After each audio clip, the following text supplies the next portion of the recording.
Ok. Dans cette vidéo, j'ai envie de te montrer comment signer ton ou tes prochains clients premium en copywriting dans les 30 prochains jours, grâce à un plan d'action précis, clair et surtout étape par étape.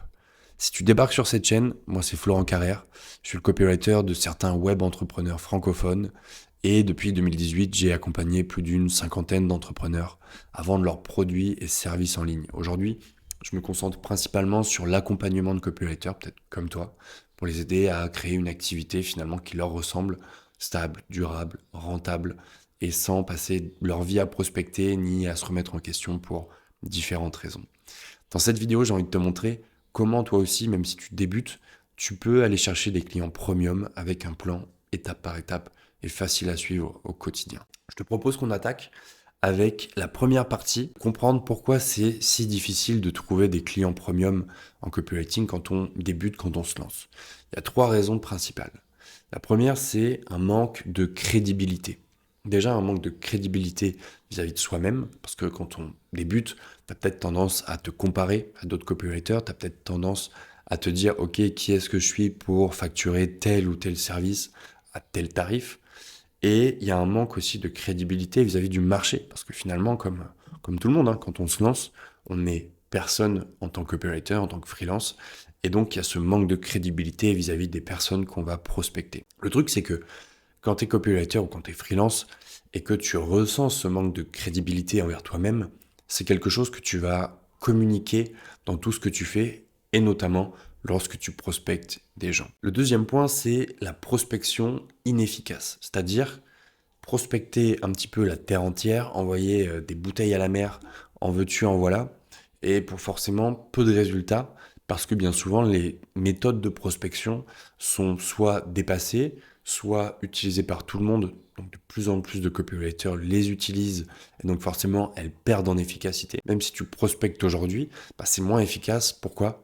Parce que tout le monde utilise ça, et les entrepreneurs, les personnes que tu vas prospecter, elles sont moins sensibles à ces méthodes et bien souvent, elles prennent même plus la peine d'ouvrir les mails ou les messages de prospection. Et je te le dis parce que c'est les retours que j'ai de mon réseau ces dernières semaines, voire ces derniers mois. Troisième chose, c'est un manque de spécialisation. C'est-à-dire que si aujourd'hui, tu essayes de vendre du copywriting à tout le monde, à la terre entière, et tu vois un peu du copywriting générique, tu te noies un petit peu dans la masse des copywriters qui font exactement la même chose.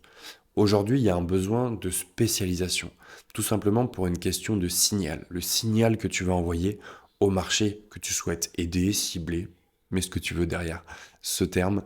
Et ce besoin de spécialisation, il est nécessaire si tu veux pas te noyer dans la masse, si tu veux ressortir immédiatement aux yeux de tes clients idéaux.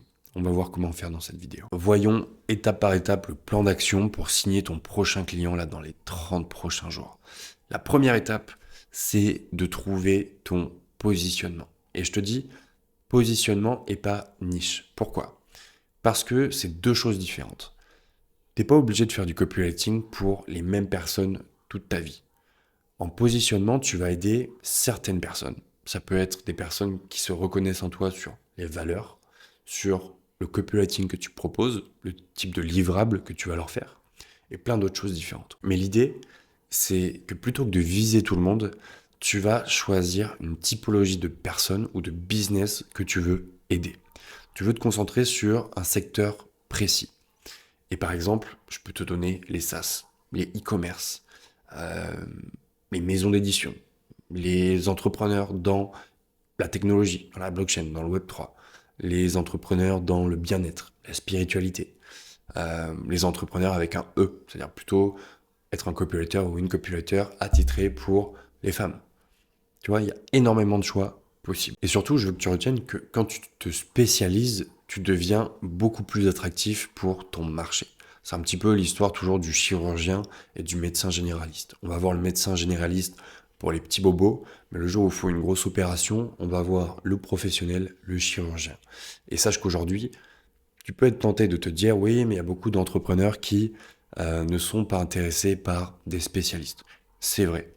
Mais la plupart des entrepreneurs que je connais, qui ont des business à 100 000 euros à l'année de CA, voire par mois, voire plusieurs millions d'euros récurrents, que ce soit tous les mois ou tous les ans, dis-toi que ces entrepreneurs-là, ils cherchent à faire plus de ventes, certes, mais surtout à se dégager du temps, à avoir des personnes dont ils savent qu'ils n'ont pas besoin de micromanager, ils veulent des top players, et surtout, ils veulent gagner du temps et de l'énergie. Donc si tu es un spécialiste, ils vont faire appel à toi, tout simplement parce que c'est ce qu'ils recherchent.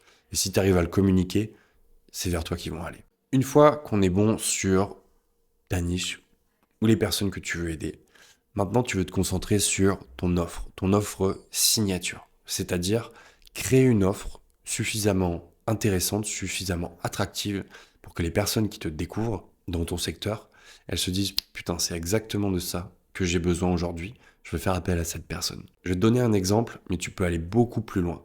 L'exemple que je me suis noté là, c'est j'aide les e-commerçants à augmenter leurs ventes de X% ou leur panier abandonné de X%. Tu vois, c'était plus spécifique, c'est encore mieux. En 30 jours, grâce à des emails percutants, grâce à des emails convaincants, grâce à... Tu peux rajouter derrière ce que tu veux. Une fois que tu as ton offre irrésistible, ton offre signature, tu veux aller prospecter efficacement. Et bien plus que juste prospecter, j'ai envie que tu ailles... J'ai envie, tu fais ce que tu veux, hein, mais j'ai envie de te partager un truc qui, moi, m'aide beaucoup et qui m'a beaucoup aidé à mes débuts, qui est de passer de la prospection à la proposition. Quand tu prospectes, tu as l'impression de faire chier les gens, tu as l'impression d'harceler les gens. Quand tu proposes, tu viens aider les gens. Et ensuite, c'est la personne qui décide ou non de sa réponse. Tu vois, c'est pas ta responsabilité quelque part. Mais passer de la prospection à la proposition va te permettre de faire plus de volume sans avoir l'impression d'être soit un marchand de tapis qui vient vendre sa camelote, soit une personne qui harcèle les gens encore et encore.